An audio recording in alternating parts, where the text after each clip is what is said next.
I'm in the big leagues, told them don't miss me. Ballin' like Houston, ayy, feeling like Whitney. I need a bag, bruh, send it through quickly.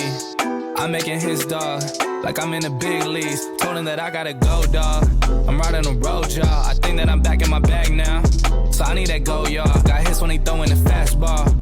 Just too quick for it, peeling off like the whip orange. Seen they effort this piss poor. I got too much. Welcome back to another episode of Another Turnover, the basketball podcast, where a basketball fan with zero basketball credibility gives his opinions on what's going on in the NBA. Opinions that nobody asked for. As always, I'm your host, Mr. Chris Aaron Murphy, aka AA Ron, and ladies and gentlemen, let's just jump right into it. So, I apologize. I want to start out by apologizing for not getting to Friday's show. If you follow me on social media and all that good stuff, you know that I had a scheduling conflict that I put out there, but scheduling conflict has been resolved now. So we are back and better than ever. So let's get right into today's show. So now I wanted to change things up just a little bit, just for today's episode, just for this Tuesday's episode. We are about a fifth of the way through the NBA season so far, about 11, 12 games in, something like that.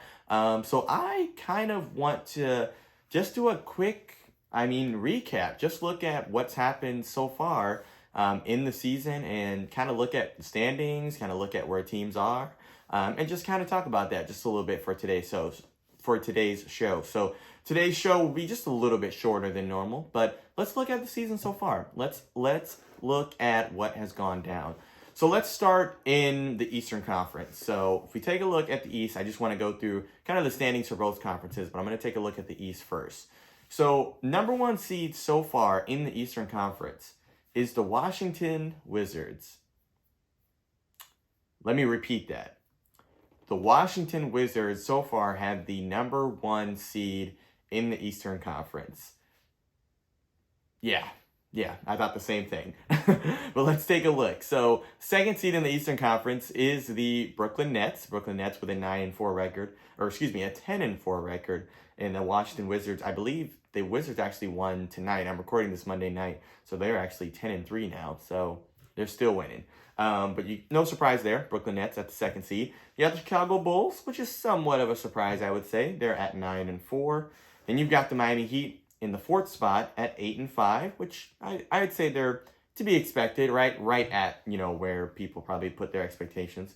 Cleveland Cavaliers at the fifth spot at 9-6. So, yeah, that's definitely another one of those surprising ones. Did not see that coming. So, you got the Philadelphia 76ers at 8-6. This is about where I expected them so far in the season, just, with the whole drama with, Ben Simmons and all that good stuff. And they dealt with some injuries too. But I've got the Knicks at 7-6, a little bit lower than I anticipated. But the Charlotte Hornets are in the 8th spot at 8-7. And they're about to be, as expected, at least my expectations for where they should be at.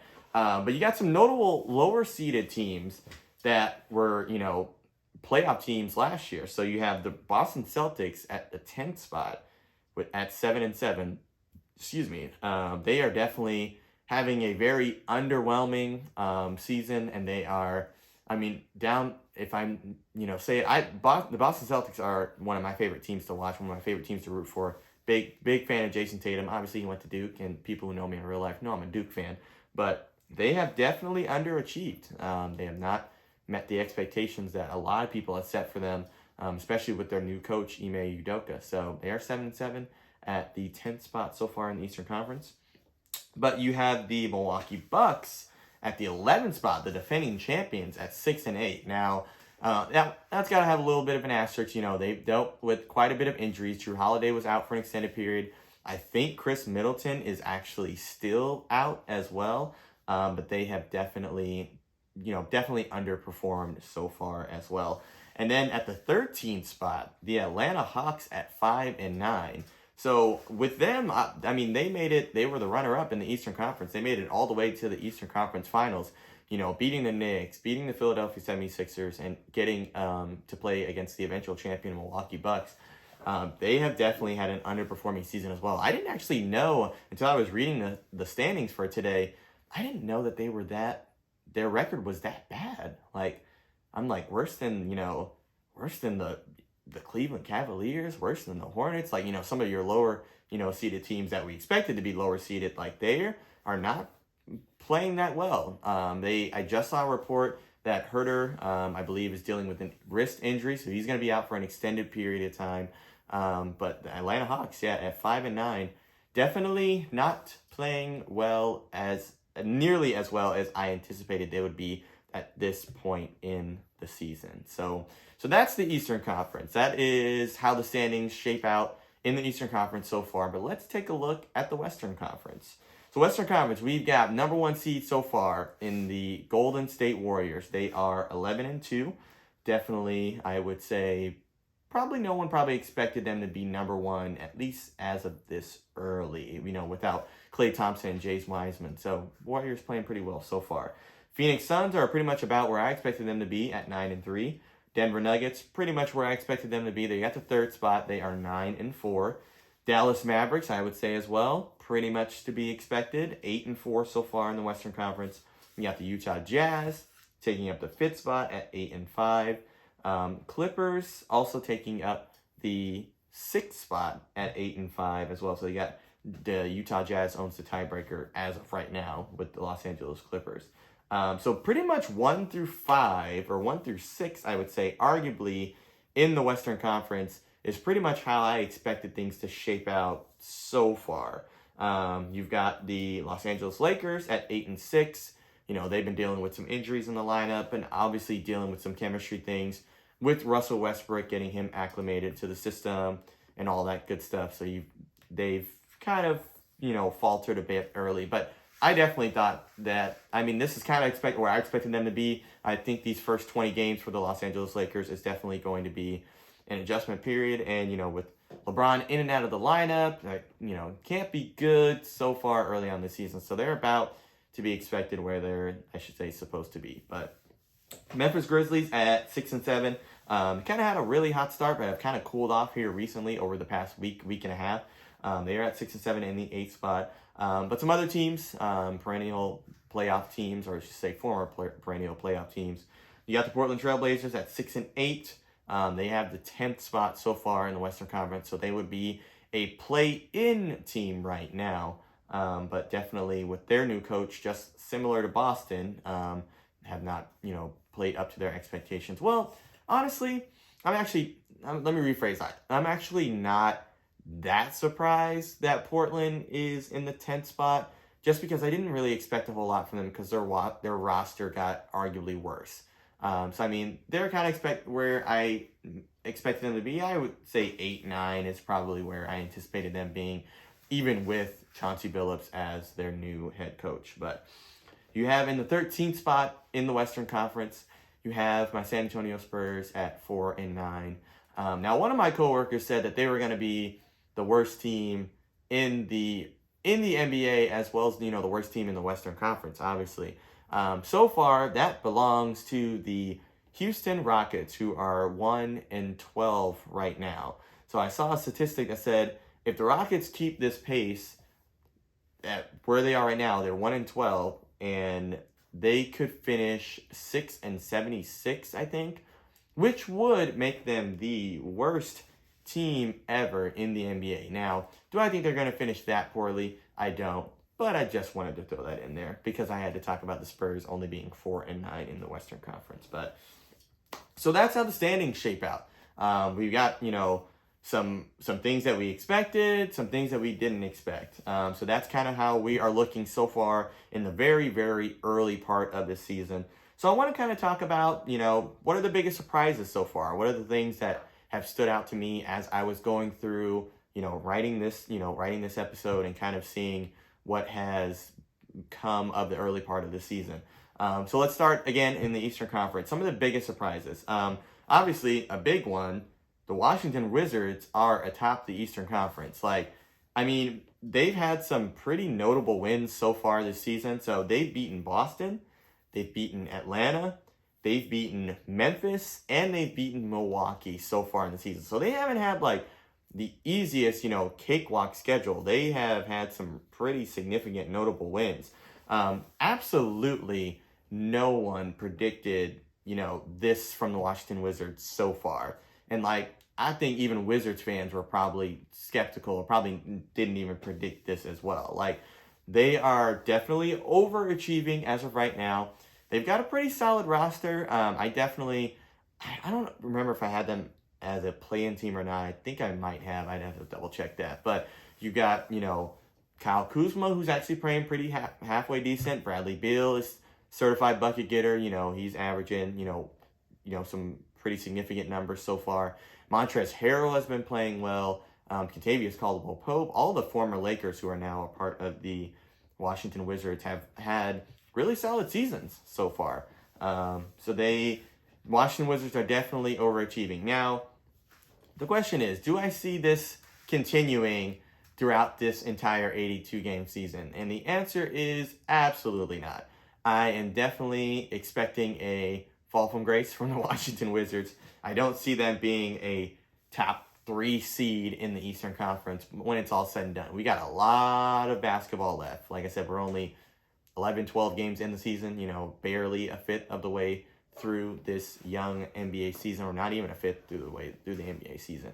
So I definitely expect a fall from grace from them. I'm sure they'll, take these wins and basically kind of use it as fuel to keep on winning. Winning solves a lot of problems when it comes to professional sports. But no, I don't see this continuing going forward for the Washington Wizards. But another surprise in the Eastern Conference that I kind of alluded to earlier is the Cleveland Cavaliers. They definitely have surprised me. I didn't even really know who was on the Cavaliers because, nobody talks about them. If LeBron doesn't play there, nobody really talks about them. But they've had some pretty good, significant wins too. They beat Atlanta, they beat Denver, they beat the Clippers, and they also beat the New York Knicks last week. Now, beating the Knicks at the Garden was definitely the one that stood out to me. You have 37 points and 10 assists from Ricky Rubio. Like, Ricky, a.k.a. Ricky Rubio. Ricky Rose Rubio, like as I like to call him sometime. But he had, like, an absurd amount of threes or whatever in the Garden. But there's just something about the Garden that, makes people play up. I don't know if it's the fans. I don't know if it's, the history behind, the actual arena itself. But they had a pretty solid win, a definitive win, I should say. And it wasn't really close for most of the game. But rookie Evan Mobley is actually playing pretty well. I saw some of his numbers, and he's actually balling out quite a few of the games that I was able to take a look at. But they have a pretty solid young core. Colin Sexton, Darius Garland, Lauri Markkanen, that I forgot that they got from Chicago over the free agency period. Jarrett Allen still blocking every single shot he sees and, putting in, 17, 18, 19, rebound games. So he's playing really, really well. So the Cleveland Cavaliers are definitely overachieving so far, just like the Washington Wizards. Do I see this continuing for them? Absolutely not. I definitely expect the same thing. I definitely think that they'll come back down eventually. The Cleveland Cavaliers, I think what's going to kind of do them in is they don't really have much of a veteran presence at all. So when the rubber meets the road, like, when, things start to get tight and gritty, like, how are they going to respond? And I definitely think that, for a team this young, you definitely need that vocal veteran presence to kind of anchor you, and they don't have that. And so they're definitely playing, they're exceeding expectations as of right now, but I definitely don't see them, continuing with this. I don't even see them being a play-in team as well. So sorry, Cleveland Cavalier fans, but that's just my opinion. This is an opinion show, and I'm an NBA fan. I don't even really know basketball like that. But let's transition. Let's go into the Western Conference. Some of the biggest surprises of the Western Conference. Obviously, the biggest ones got to go to the Golden State Warriors. They have come right out of the gate, hot, fresh out the oven, right out of the gate. They beat the Lakers in the first game. They beat the Clippers after that. They've also beaten Atlanta. I'm noticing a trend. Everybody's beating Atlanta. Now that makes sense why they're 5-9. But anyway, they also beat the Bulls here recently, which is a really, really solid game from the Golden State Warriors. So it's safe to say that they're ahead of schedule. They were supposed to basically hold it down. Like I mentioned in multiple episodes, they were supposed to hold it down until Klay Thompson and James Wiseman came back. But they are definitely ahead of schedule. I think they're 11-2, like I mentioned earlier, 11-2 so far, but they are playing really well. I definitely saw the Warriors as a play-off team, or I might have had them in a play-in scenario because, with Klay Thompson coming back, getting him work back in the lineup. But a number one seed, I definitely didn't see that from them. I don't think a whole lot of people saw that from them because Klay Thompson wasn't coming back at the beginning of the season. So, will this continue for the Golden State Warriors? Sort of is my answer. I can't really give a definitive for that. And what I mean by that is I definitely think there will be a little bit of slippage from the Golden State Warriors, down the road. Not to say that they'll go on, a significant losing streak, but 11-2, so winning your, 11 out of your first 13 games, I don't see that continuing for them. Especially getting Klay and Wiseman worked back into the lineup might be a little bit of work there. But the Warriors move the ball really well. They have a pretty solid coach in Steve Kerr. They're really, really solid at sharing the ball, and they've got a lot of young talent. Jordan Poole, Damian Lee, Gary Payton II. So they've got these young guys playing inspired basketball in really, really significant roles, I would say. So I sort of seeing this continue. I could potentially see them being a top 4 team in the Western Conference, but, a number 1 seed, finishing a number 1 seed, probably not. That's probably a bit far-fetched, but we shall see. But other surprise that I have that I noticed in the Western Conference, the Clippers and Paul George, to be more specific, are also exceeding expectations. So they had the longest win streak of the season so far by any team. I think 7 games, if I'm not mistaken. The Warriors might have had 8 games in a row. I have to double check on that. But they had a solid 7-game win streak. It has ended now. But they've been playing really well. Paul George has been putting up really solid numbers.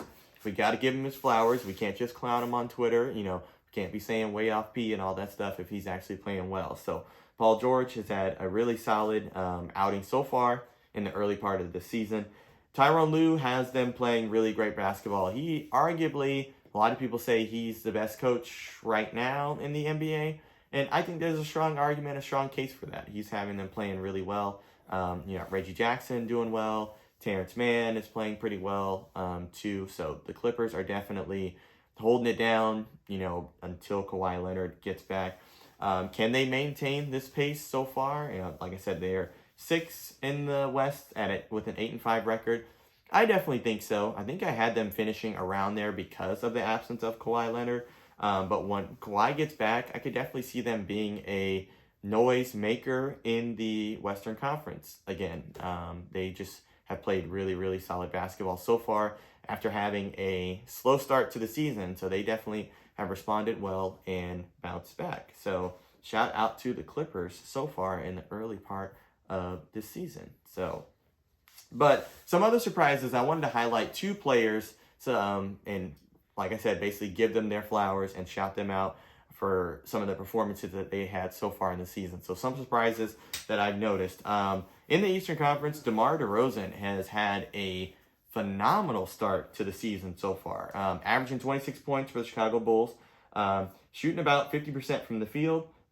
His last 3 out of his last 5 games, he scored 25 or more, including a 35-point game against the Los Angeles Clippers. Now, I'm happy for DeMar DeRozan. Obviously, if you know your basketball, he was, with Spurs for 2 seasons, maybe 3 seasons. I can't exactly remember, but I think it was 2 seasons. And I didn't see this from him. I mean, when he was playing for us, I'm not bitter, I'm not upset or anything like that. But DeMar DeRozan is playing really, really well. Definitely in the early parts, I would say, of the MVP conversation. He has had really, really solid numbers in the games that I've been able to look up when I was writing out this show. So shout out to DeMar DeRozan, playing really well, fitting in with the Bulls earlier than I anticipated. I definitely thought he was going to be the one to kind of struggle, but DeMar DeRozan has played really well, so got to give him his props. The other surprise I saw also comes out from the Eastern Conference from a player is in Kevin Durant. And now, don't get me wrong. I know the type of player that Kevin Durant is. Kevin Durant is all world. Arguably, I would say, in my opinion, he's the best, best player in the world right now. He is the number one. He is the guy kind of leading the charge across the league. He's definitely, so far in this early part of the season, he's the front runner for MVP. We're still early. Like I said, barely a fifth into the season, but he's the front runner in the MVP race so far. Just check out his stats. I was reading 29.6 points per game, 8 rebounds, 5 assists, 42% from three-point field goal range. And this is probably my favorite stat, 58% from field goal range.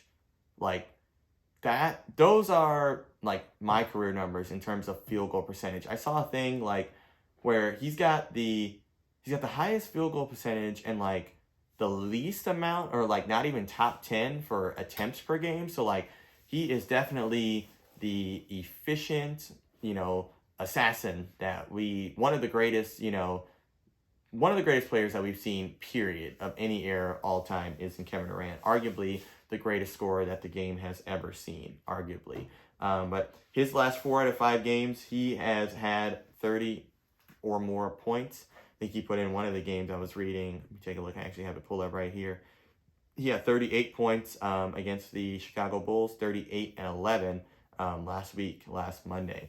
Kevin Durant, he's the real MVP, just like he said when he won MVP a few years back. But he is playing really, really well, and he's definitely the front runner for MVP. But those are some of the surprises that I wanted to point out and highlight from the season. That is the season so far in a nutshell. I thought the show was going to be a little bit shorter than I anticipated, but it's pretty much right on average what I normally do.